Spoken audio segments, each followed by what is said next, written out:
തന്നെ ഞങ്ങളിപ്പോൾ mobile charger വഴി ഇത് വർക്ക് ചെയ്യിപ്പിക്കുന്നുണ്ട്. അപ്പോൾ നിങ്ങൾക്ക് അതുപോലെ തന്നെ വല്ലതും ഉണ്ടെങ്കിൽ നിങ്ങൾ ഇതുപോലെ ചെയ്താൽ മതി. ആ ബാറ്ററിയുടെ ഭാഗത്ത് നിങ്ങൾ പോസിറ്റീവും നെഗറ്റീവും നോക്കി നിങ്ങൾ കണക്ഷൻ കൊടുക്കുക മൊബൈൽ ചാർജറിൻ്റെ USB കേബിൾ വഴി.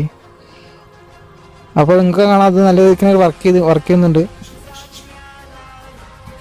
അപ്പോൾ ഞങ്ങൾ ഡെമോ കാണിച്ചു തരികയാണ്. ആ പേപ്പറിൻ്റെ മുകളിൽ അടിച്ചിട്ട് അതിന് കാറ്റ് എത്രത്തോളം വരുന്നുണ്ടെന്നും അതിൻ്റെ പവർ എങ്ങനെയെന്ന് അറിയിക്കാൻ വേണ്ടിയിട്ട്. നല്ല രീതിക്ക് തന്നെ കാറ്റ് ലഭിക്കുന്നുണ്ട്. നല്ല തണുത്ത കാറ്റാണ് അടിക്കുന്നത്.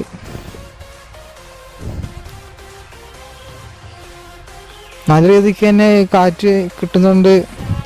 നല്ല നല്ല പവറും ഉണ്ട് മോട്ടറിന്.